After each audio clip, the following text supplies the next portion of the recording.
got me in a suit and tie. I had to take a pull so I wouldn't cry. You got a line out the church door saying goodbye. Yeah, I believe them when you say you're in a better place. You had a wild side, but you had amazing grace. I know you're way off up in the clouds, but if you could still hear me right now, I hope you hit those gold streets on two wheels. I hope your mansion in the sky's got a 10-acre field with some mud and some hoods you can lock in. Make some thunder, make them wonder how you got in. How'd you clear from the man upstairs? Crank it loud, hold it down till I get there. And when I do, I hope you got some new stories to tell. Till then, give heaven some hell.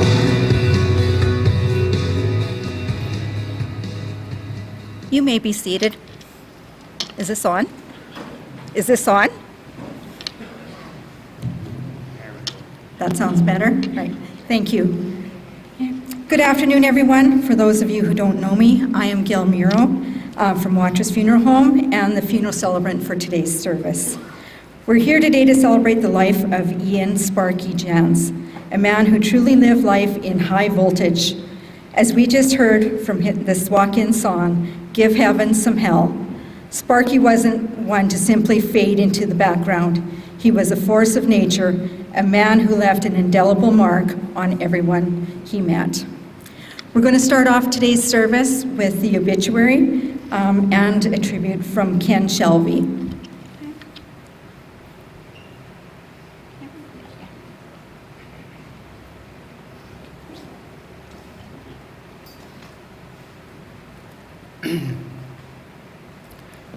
Hello, everybody. For those of you that don't know me, I'm Sparky's nephew. I'll start with the obituary here. Ian Sparky Jantz was born to Ellsworth and Doreen McFarland Jantz on November 15, 1956 at Watrous Hospital. He grew up on the family farm near Drake, where he attended Drake School, then Lanigan Central High School. He spent most of his life in Lanigan. He married Helida Van, sorry if I'm going to mess this up, Schaffler, I'm sorry. They had three wonderful children, Sheldon, Cora, and Allison. On January 15, 1995, Ian met Elaine Dengler at Lagana Hotel in Lanigan. They began dating on May 27, 1995, and were married on February 7, 2009. He gained two wonderful stepchildren, Ryan and Kira Andrin, from their union. Through the years, Ian worked at the Lanigan Potash Mine as an electrician until he took early retirement in 2013. He enjoyed working on renovations on their home and buildings and building his garage. He raced with Lanigan Street Masters with his children, when his children were young, and in 2003 he started drag racing with the high voltage his 1972 Ford Maverick in Yorkton, Esterhazy, Medicine Hat, and SIR by Saskatoon. They made many friends and great memories racing every second weekend at SIR until he crashed a car in 2017. He enjoyed many family camping trips, Minnedosa rock fests, concerts, fishing trips, and just spending time with the family. He loved working on cars, houses, doing upholstery, sledding, and fishing with friends and family. He passed away peacefully on July 4, 2025 at St. Paul's Hospital with family by his side. Ian is survived by his wife, Elaine, children, Sheldon, Cora with Doug, Burkett, Allison, Curtis, Saron, Ryan, Andreen, and Kira Walter, or Andreen, I'm sorry if I messed that up. His grandchildren, Shaylin, Braden, Cole, Carson, Alexa, Olivia, Madison, Cadence, Tamara, and Liam. Sisters, Barb and Rudy Ronberg, Lorraine and Gord Bernhard, sister-in-law Lorna Laverne Jantz, Christine with Dawn Gingrich, Della and Mike Dukart, Brenda Brian Bestwick, brother-in-law Roger Denali Dengler, sorry if I'm messing these words up, and Trevor Dengler, as well as numerous family and friends. Ian was predeceased by his parents, Ellsworth and Doreen Jantz, sister Vivian Jantz, brother Robert Stenson, niece Cindy Shelby, parents-in-law Fred and Tacy Dengler, brother-in-law Jerry Dengler and Mike Dukart. I kind of stepped into this pretty quick here, so I'm very unprepared, but we'll give a little bit of a tribute to Ian. I didn't get a chance to see him race, but I did get to spend time with him in various events.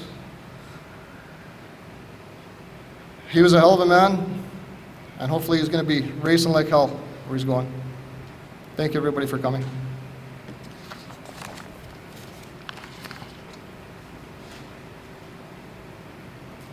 Thank you, Ken.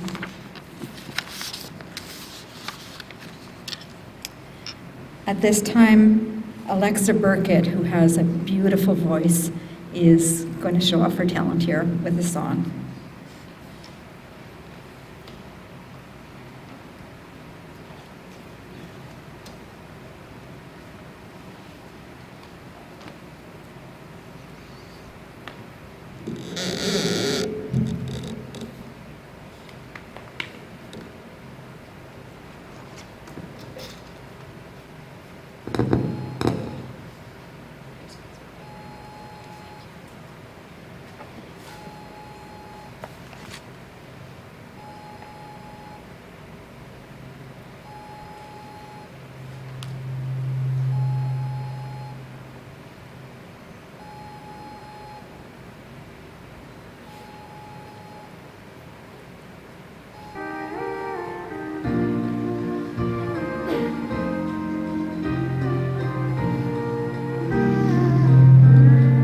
Trouble surrounds us, when evils come, the body grows weak and the spirit grows numb. When these things beset us, God doesn't forget us. He sends down His love on the wings of a dove, on the wings of a snow white dove. He sends His pure, sweet love, a sign from above, on the wings of a dove. When Noah had drifted on the flood of many days, he searched for his land in various ways, and troubles he had some, but he wasn't forgotten. He sends down His love on the wings of a dove, on the wings of a snow white dove. He sends His pure, sweet love, a sign from above, on the wings of a dove. When Jesus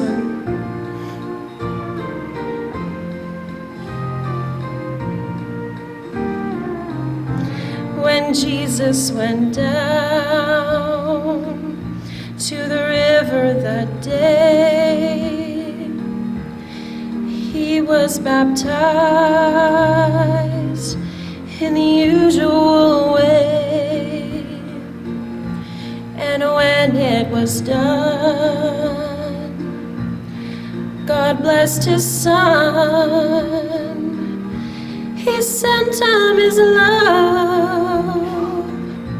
on the wings of a dove, On the wings of a snow white dove, he sends his pure, sweet love, a sign from above. On the wings of a dove, a sign from above. On the wings of a dove.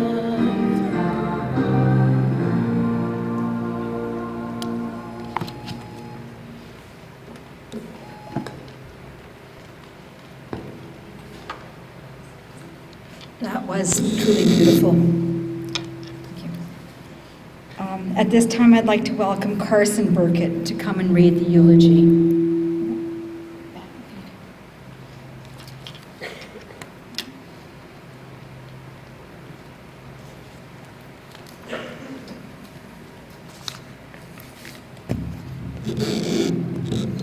Hello, my name is Carson Burkett. I'm Ian's oldest grandson. My parents are Doug and Cora Burkett. Our family has got together and gathered our memories for our grandpa, our dad and husband. I will be reading all of our memories. My mom Cora wrote this, so it's from that perspective. Ian, always known as Sparky, born November 15th, 1956, was born premature. Grandma has always said he was the scrapings of the pot. He was small, but definitely didn't let his size fool you. He was very feisty. Dad attended school in Drake and then graduated from Lanigan High School. Dad has lots of wild stories about all the antics that he used to get up to, one including taking Grandpa's bus to Saskatoon with John Jantz, going for a joyride in Uncle Gordy's car with John. Sounds like he got in a lot of fun trouble with John. Raised on a farm just outside of Drake, we all had many good times at the farm, lots of celebrations and Christmas at the farm. Remember as kids hooking up a roof of the truck to the snowmobile, and Dad would pull all the kids around on the snowmobile. Back to the farm for a delicious meal made by Grandma, with all the treats and card games and lots of laughter around the table. When Grandma moved off the farm and into Lanigan, Dad used to help Grandma with all sorts of things. She had a huge garden there, and Dad was always there to help, usually on Grandma's schedule. With Grandma, everything was done. Not now, but right now. Dad used to always stop at Grandma's for breakfast after a night shift, and later when he retired, he still stopped every day. If it weren't for Dad, Grandma wouldn't have been able to stay in on her own place for as long as she did. She was always very independent, but Dad always took great care of her. Dad started at Lanigan Mine right out of high school. Back in the day when businesses used to put you through apprenticeship programs, he studied electrician. Dad worked for 39 years at Lanigan Potash Mine. Retiring in 2013, talking with some of his crewmates, they would always say that you could always open a panel and tell where Sparky had been. His attention to detail and perfectionism were apparent. He was an extremely talented and knowledgeable electrician. His love of cars, racing, and working on cars. When we were small kids, Dad was heavily involved in the Lanigan Street Masters, starting with a 1966 Comet Cyclone and finishing with his 1972 Ford Maverick. We remember lots of times out of the Lanigan drag strip with Dad, or working on his car in the small garage in the yard. In 2003, Dad started racing his 1972 Ford Maverick High Voltage. He raced at Yorkton, Esterhazy, Medicine Hat, and SIR. Dad, being the perfectionist that he is, he worked hard to get his car as fast as he could. He even had to slow it down, ran a 9.99, because if you were to go super pro, then you'd have to take a lot of extra work and regulations, so he didn't want to have to do the licensing of it. The rumble of a race car to this day has got to be one of the best sounds, and a sound that will forever remind us of our Dad. Dad was a perfectionist in everything that he touched. His motto was, if you're going to do it right the first time. When we were doing our floors in our old house, we were screwing down all the boards because it squeaked.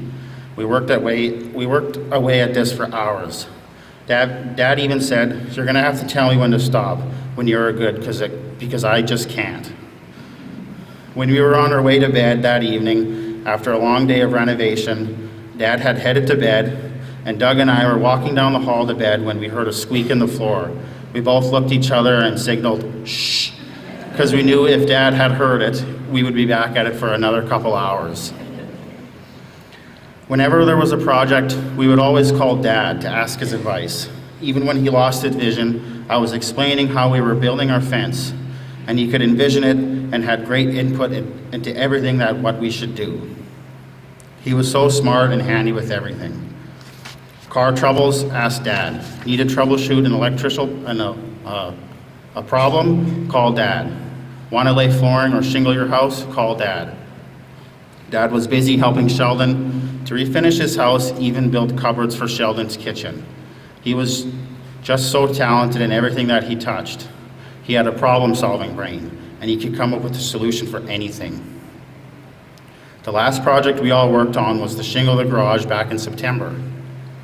We gathered the crew, all hands on deck. Mind you, we aren't all experts at this, but Dad had a detailed plan and had it all figured out in his head, how he needed to get it done.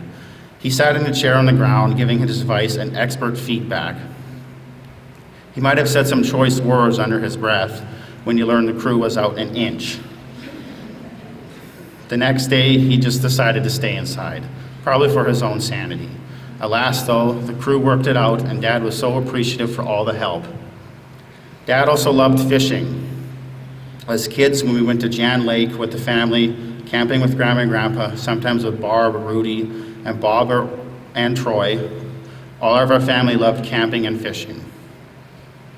As kids, we were either ride in the camper while they were towing it or throw a mattress in the back of the truck with the topper on it.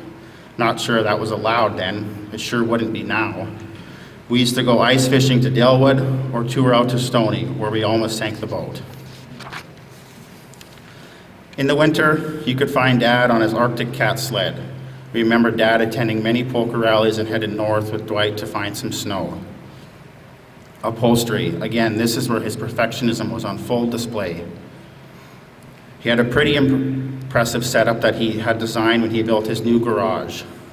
He especially loved working on car interiors and muscle car interiors. Dad always said that he couldn't even put an ad on Kijiji. One year he decided to. He said he regretted that later. He always had more work than he could keep up with. People would leave their projects with him over the winter and would work away at them. He was good at what he did. He did beautiful work. Music.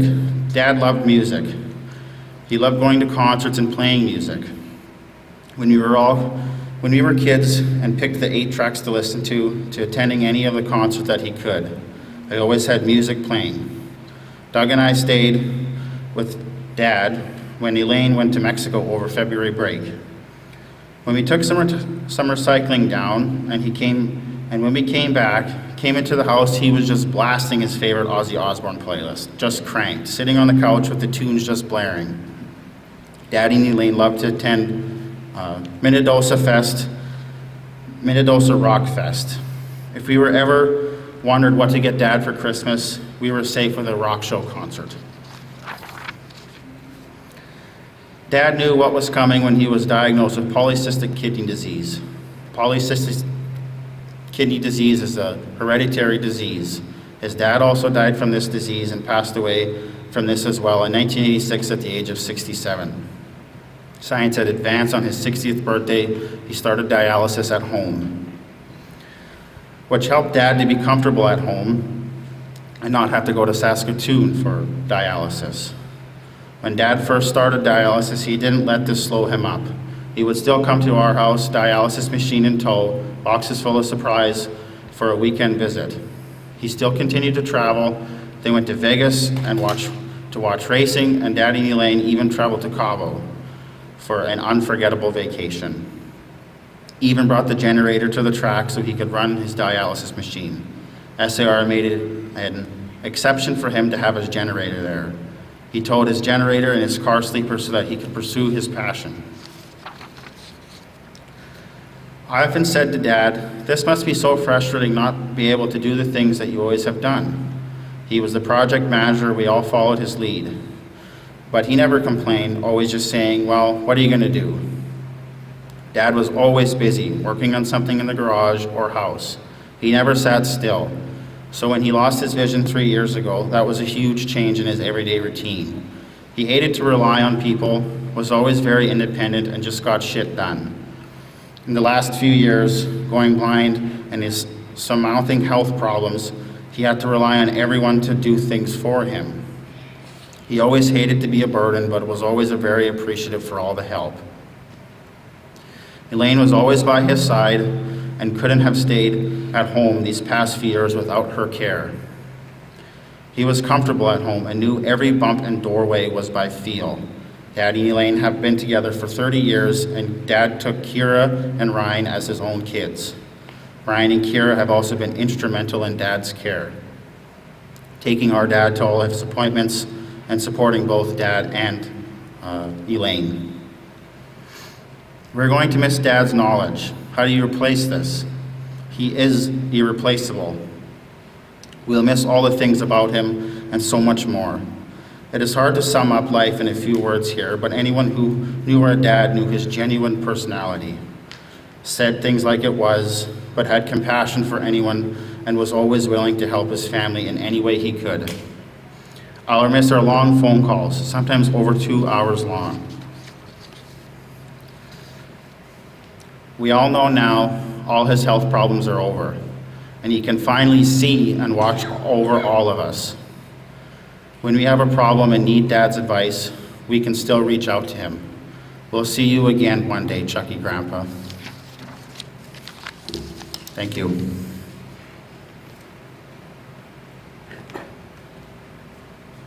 Thank you, that was a really nice tribute. I only met Sparky once when he and Elaine came in to visit me. Why am I getting so much feedback? But it was a welcome and well-remembered visit when you did.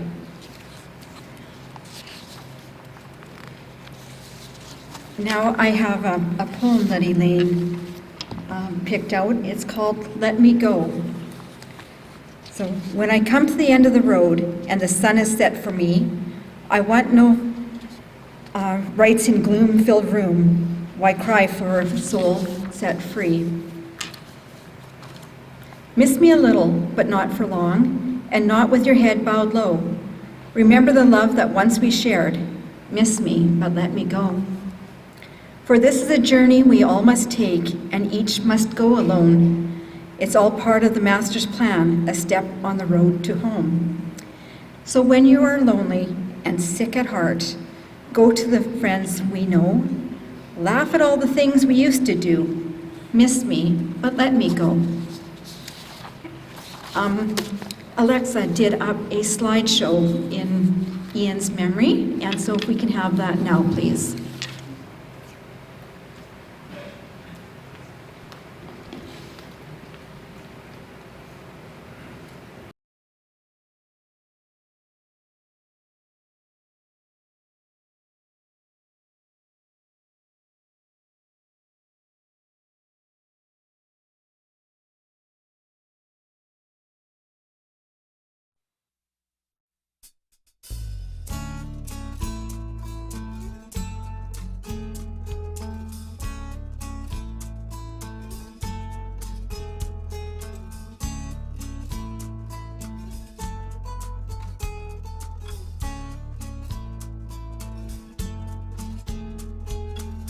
Get a fast car.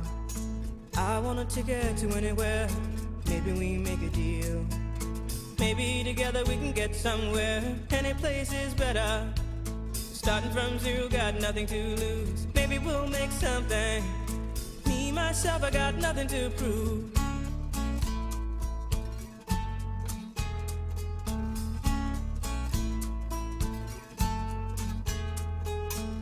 You get a fast car. I got a plan to get us out of here. Been working at the convenience store. Managed to save just a little bit of money. Won't have to drive too far. Just cross the border and into the city. You and I can both get jobs and finally see what it means to be living.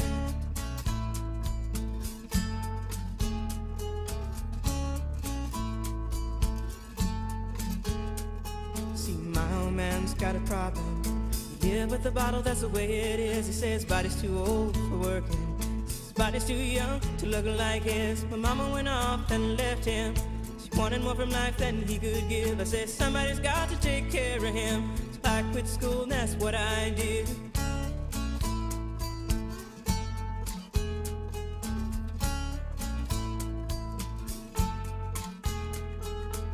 You got a fast car, is it fast enough so we can fly away? We gotta make a decision, leave tonight or live and die this way.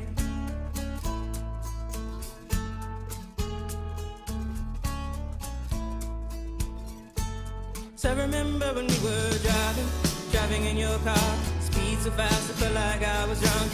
City lights day out before us and your arm felt nice wrapped around my shoulder. And I had a feeling that I belonged.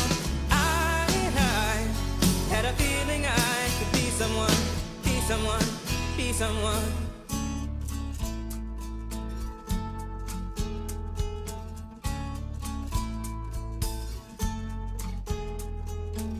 You got a fast car, we go cruise and entertain ourselves. Still ain't got a job, now work in the market as a checkout girl.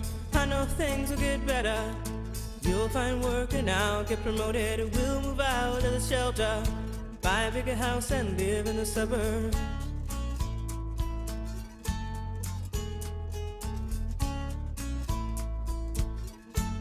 So I remember when we were driving in your car, speed so fast it felt like I was drunk. City lights lay out before us and your arm felt nice wrapped around my shoulder. And I had a feeling that I belonged.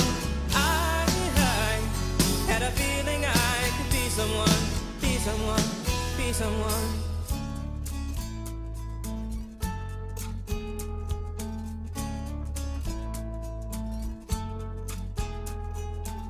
You got a fast car, I got a job that pays all our bills. Instead of drinking late at the bar, see more your friends than you do your kids. I'd always hope for better, thought maybe together you and me'd find it. I got no plans, I ain't going nowhere.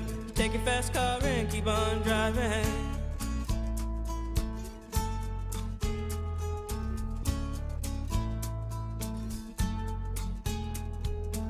You got a fast car, is it fast enough so you can fly away?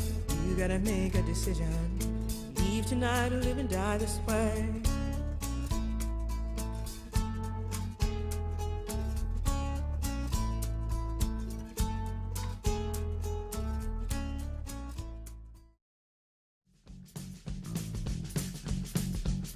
I've been driving all night, my hands wet on the wheel.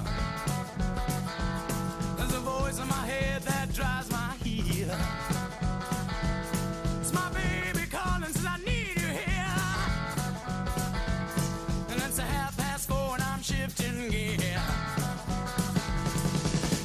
When she's lonely and the longing gets too much, she says the cable coming in from above. Don't need to pump it on. We've got a thing that's called red eye love. We've got a wave in the air. Red eye love.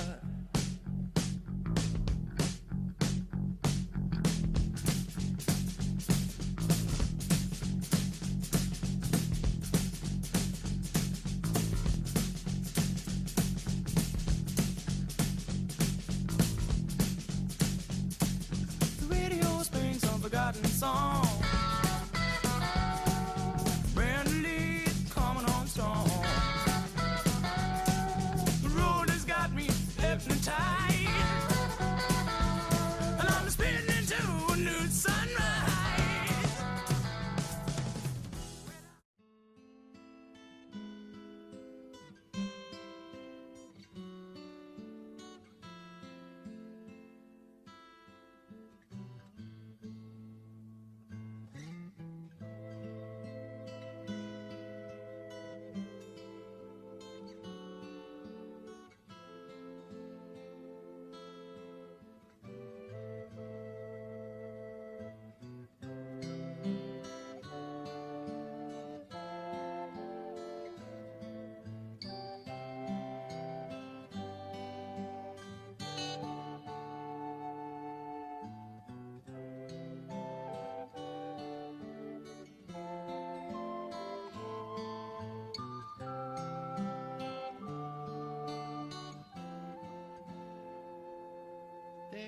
lady who's sure all that glitters is gold, and she's buying a stairway to heaven.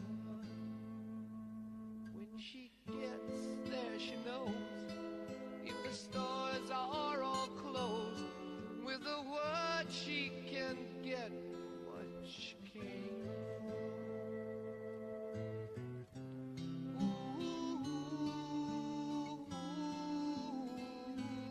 And she's buying a stairway here. There's a sign on the wall, but she wants to be sure, 'cause you know sometimes words have two meanings. In a tree by the brook, there's a songbird who sings. Sometimes all of our thoughts are misgiven.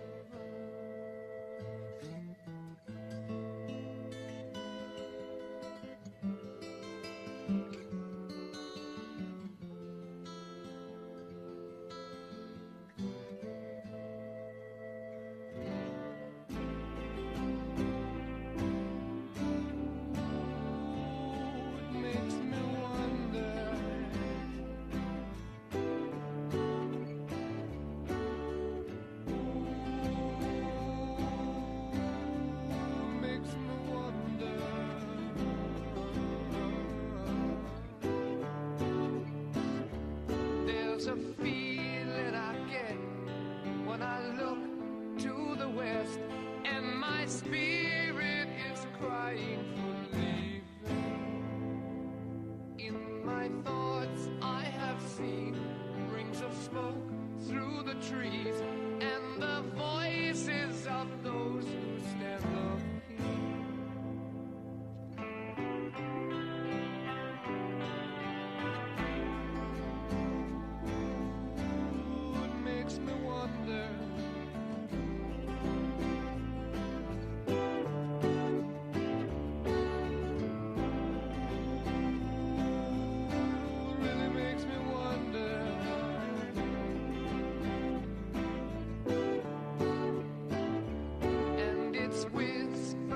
Soon, if we all call the tune, then the piper will lead us to reason, and a new day will dawn for those who stand long, and the forests will echo with laughter.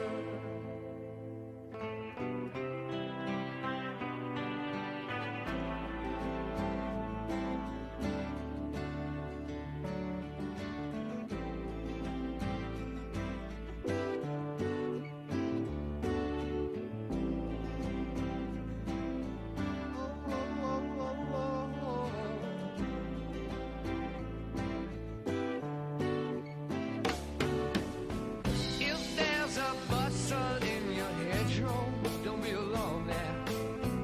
It's just a sprinkling for the May Queen. Yes, there are two paths you can go by, but in the long run, there's still time to change the road you're on.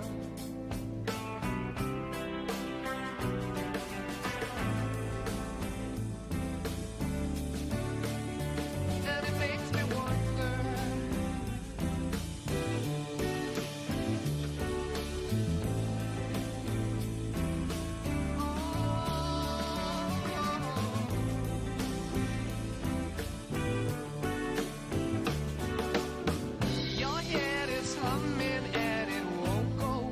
you don't know, the piper's calling you to join him. Dear lady, can you hear the wind blow? And did you know your stairway lies on the whispering wind?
There's a lot of memories in those pictures for all of the family. Sorry. It's okay, Elaine, that's what's going to carry you through this time. Okay? Sorry. Family was truly at the core of Sparky's world. Okay? And apart from family, perhaps his greatest passion was the roar of the engine and the thrill of the track. He was a dedicated racer. High voltage aptly was appropriate for the name of his car and for him. And it was an extension of his competitive spirit. Okay. His home, which I got to visit last week, was a display of all of his trophies and awards that he's won. Some of them were brought here today as an example, but I can guarantee that his house is full, literally full, of all the accolades that he acquired over the years. And so kudos for that. Okay. It's in these moments, whether it's under an open sky or surrounded by the natural world, Sparky connected with something larger than himself. He lived a life full of intensity, joy, and a touch of the rebel spirit. He approached everything with enthusiasm, whether it was a race, an outdoor adventure, or simply spending time with those that he cared about. He wasn't afraid to be himself, and that authenticity is something that will always be remembered and cherished. While we mourn the passing, let's remember the vibrant life he led and the countless memories he created. Sparky may have left us, but his spirit, like the color orange and the roar of that drag engine, will forever shine brightly in your hearts. He truly gave heaven some hell, and for that, we are eternally grateful. As we prepare to finish the service today, we will exit and immediately go through the food line. Come back to your chair or wherever you want to sit and visit with people and everything else. No tables are going to be set up. We're just sort of going to keep it casual, mix and meet. Okay. Following that, you're all invited to 24 Munster Street for more fellowship after. And is that your place, Elaine? Yeah. So Elaine, it's corner of Munster and again Claire. Okay. I've been there. I know all the little things in the yard, cute things, and lots of beautiful flowers. Right. So if you wouldn't mind, please standing now as the family will exit.